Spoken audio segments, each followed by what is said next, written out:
Bonjour à tous, je vous retrouve aujourd'hui pour une vidéo blablatage. En fait, on va parler un petit peu aujourd'hui de tout ce qui est cosmétique et produits naturels et surtout les produits réalisés par vos petites mimines.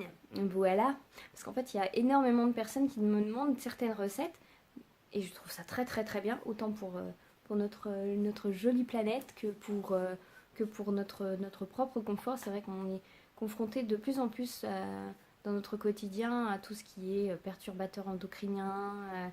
Qu'est-ce qu'il y a d'autre? Il y a des composants qui sont peut-être pas clairs, peut-être pas clean, tout ce qui est parabènes, silicone, tout ce qui est produit de l'industrie pétrolière aussi. Euh, il y en a tellement que c'est un petit peu compliqué de faire un tri, de vous dire ah ça c'est pas bien et tout. Après chacun est libre d'utiliser ce qu'il veut, mais bon voilà. C'est vrai que j'essaye d'en faire un maximum chez moi quand j'ai le temps, parce que c'est vrai que comme je travaille c'est pas non plus tout le temps évident, donc c'est souvent le week-end que je m'y mets. Et donc ça m'arrive d'acheter des produits tout faits dans le commerce, machin, mais j'essaye toujours d'essayer de vérifier tout ce qu'il y a dans la composition, essayer euh, de retrouver un maximum de produits naturels ou d'extraits qui viennent de l'agriculture biologique. J'essaye ouais, de faire un petit peu le mieux que je peux. Si vous faites partie de ces gens qui commencent à fabriquer leurs propres produits cosmétiques et ménagers, je tenais vraiment à vous féliciter parce que c'est vraiment quelque chose de très écologique, de très éthique, ça va être bon pour la planète, ça va être bon pour vous, enfin bon bref, ça a que des avantages.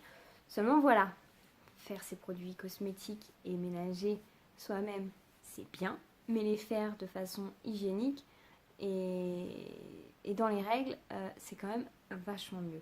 Donc voilà, je vous invite à prendre un petit crayon et un petit papier et on va vous noter ensemble les règles essentielles de la cosmétique maison. Parce que oui, il y a des règles à suivre lorsqu'on commence dans la cosmétique. Et ça, peu de personnes les respectent et ça peut occasionner des petits problèmes qui sont pas graves mais qui peuvent être contraignants. Règle numéro 1, on attache ses cheveux ou on met un serre-tête. Comme le mien, voilà. Non, vous n'êtes pas obligé. Mais une petite Charlotte, un truc, on cache ses cheveux, vous mettez un foulard, vous mettez ce que vous voulez, mais vous me protégez vos cheveux. Il est hors de question que vos cheveux ne se retrouvent dans vos préparations, ce qui serait vraiment pas propre du tout. Règle numéro 2, on enlève ses bijoux et on ne se nettoie les mains. Ça semble très très logique, mais peu de personnes le font. Et ce sont des nids à microbes. Regardez-moi tout ça. Ces petits plis, ces petits machins, les petits ongles. C'est des nids à microbes. Donc on lave ses mains au savon, on les sèche et on met un petit peu de solution hydroalcoolique histoire d'être sûr de dézinguer tous les microbes et de ne pas en retrouver dans vos produits cosmétiques. Règle numéro 3. On nettoie et on désinfecte ses contenants et son matériel pour réaliser ces petits produits. Donc les petits trucs comme ça en métal, vous pouvez même les mettre à bouillir dans l'eau, comme ça vous serez tranquille, vous serez sûr que ce sera nickel. Ceux-là, je vous conseille de les nettoyer à l'eau savonneuse, enfin pour les contenants en plastique. Vous les mettez dans l'eau savonneuse, vous les laissez sécher, enfin vous les rincez, vous les laissez sécher, mais ne les faites pas bouillir. Moi c'est quelque chose que je ne fais pas, j'ai toujours peur que ça me déforme ou quoi que ce soit. Et pour la petite astuce, je vous conseille de les vaporiser avec de l'alcool à 70. Je mets un petit peu d'alcool dans un vaporisateur et je te le vaporise comme ça au moins je suis sûre que pareil, mon truc est nickel. Règle numéro 4. 4. Je ne sais plus compter. Règle numéro 4. On nettoie et on désinfecte son plan de travail. Donc pareil, eau savonneuse, pchit d'alcool et on enlève, bien sûr, on l'aura fait avant, on enlève tout ce qui a un rapport avec l'alimentaire ou oui, l'alimentaire. Donc la boisson, l'alimentation, on me dégage tout ça, ça n'a rien à faire sur votre, euh, sur votre plan de travail pour réaliser vos petits produits. Autre règle que j'avais oublié de préciser, pour ce qui concerne les contenants. Faites en sorte d'avoir une boîte où vous les mettez dedans de façon à ce que on ne les retrouve pas dans vos recettes de cuisine. Moi j'utilise souvent une cuillère à soupe. La cuillère à soupe qui me sert à peser toutes mes mes petits ingrédients de sorcière, là, comme on dit, ça reste dans ma boîte à cosmétiques maison. On a vite fait, par exemple, de prendre une petite cuillère, de mesurer avec et de la mettre au lave-vaisselle. Il est hors de question. Vous ne la retrouverez jamais. Si vous utilisez de l'huile essentielle ou quoi que ce soit dessus, ça va rentrer dedans et rien ne vous garantit que même au lave-vaisselle, ce soit nickel et que vous ne puissiez pas l'utiliser après. Il suffit que votre enfant prenne la cuillère qui a été utilisée pour l'huile essentielle et qu'il la mette dans la bouche, qu'il prenne quelque chose. Les huiles essentielles restent un produit, bien que naturel, reste quelque chose de très puissant, de très fort et qui peut être vraiment très dangereux si on n'utilise pas comme il faut. Voilà, sans vouloir vous faire peur.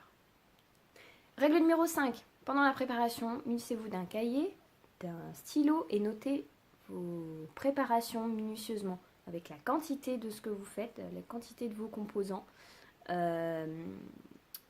et dans l'ordre que vous faites votre recette. Ça va être essentiel si vous jamais vous voulez refaire cette recette, que vous estimez qu'il y a quelque chose qui ne va pas au niveau de la texture ou quoi que ce soit, vous pourrez prendre votre base et vous voir à peu près où est-ce que vous avez déconné, si vous avez mis trop d'huile ou trop de beurre ou trop de machin, pour essayer de compenser ça et pour pouvoir régler votre recette pour plus tard. C'est vraiment très très important. Règle numéro 6, on utilise toujours un conservateur, que ce soit du Cosgar, que ce soit la vitamine E, vous utilisez un conservateur. Ça va permettre à votre produit de le conserver plus longtemps, forcément, mais ça va permettre aussi de garantir que vos beurres ne rancissent pas, vos huiles pareilles, de bien conserver toutes les propriétés. Je veux dire, si on fait ses propres cosmétiques, c'est pour retrouver certaines propriétés que l'on retrouve dans d'autres cosmétiques peut-être un peu plus conventionnels. En plus d'être bon pour votre produit, ça va être bon pour votre peau. Ça va avoir un effet antioxydant. C'est très très bon pour tout ce qui est maintien, pour tout ce qui est anti-rides, même pour vos cheveux si vous faites un sérum. Enfin, quoi que vous fassiez, vous utilisez un conservateur. C'est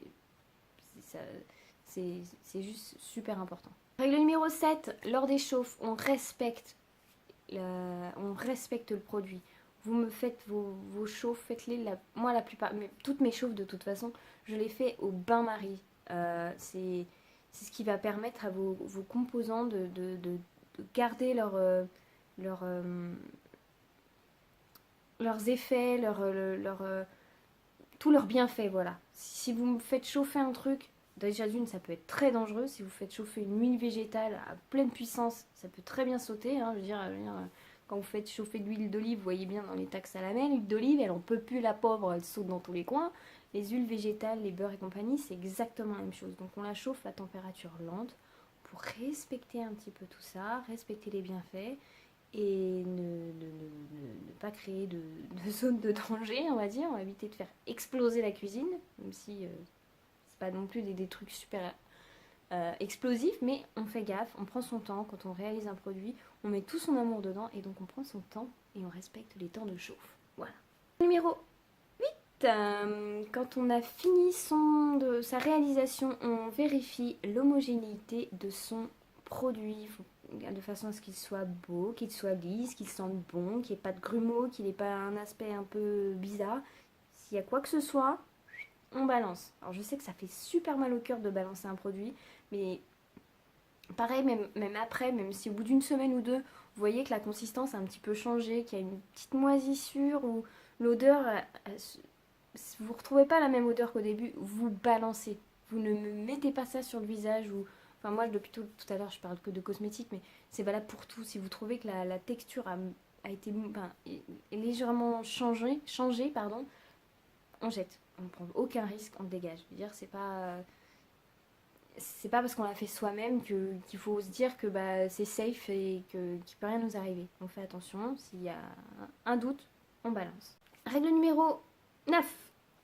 On étiquette ces produits avec la date de réalisation, la date de limite d'utilisation et les produits, si vous pouvez, alors je sais quand c'est des tout petits baumes c'est un petit peu compliqué, mais c'est pour ça l'utilité d'avoir un petit carnet, c'est de tout noter dessus de façon à ce que vous sachiez quand vous avez réalisé vos produits, quand est-ce que la limite se termine.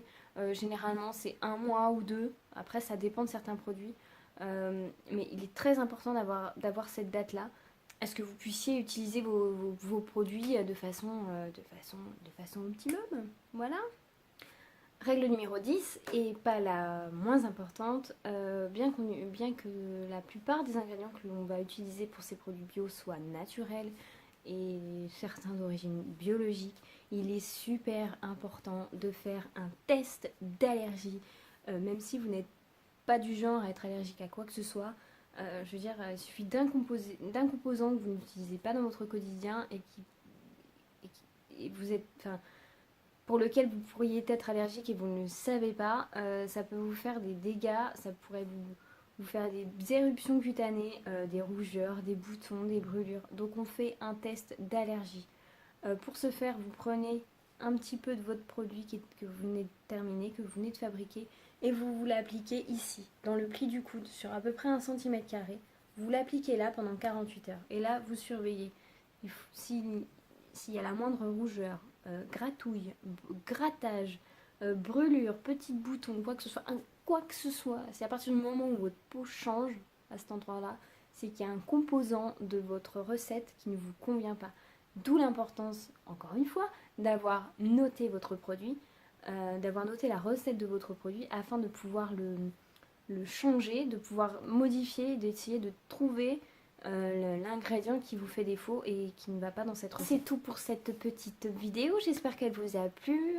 Désolée de la longueur, j'essaye de m'améliorer mais c'est pas super facile, je suis trop bavarde et puis ça me plaît d'être avec vous, de discuter avec vous, donc voilà. N'hésitez pas à mettre un petit pouce bleu si vous avez des petites questions ou des demandes, demandez-moi, je ferai au mieux pour vous répondre. Je vous invite à appuyer sur la petite cloche qui doit être par là, en dessous. Ça va vous notifier mes prochaines vidéos. J'ai commencé à filmer des petites recettes comme ça pour le quotidien. Par exemple, enfin, vous verrez. Je vais garder le suspense, je vous dirai rien. Non, je ne dirai rien.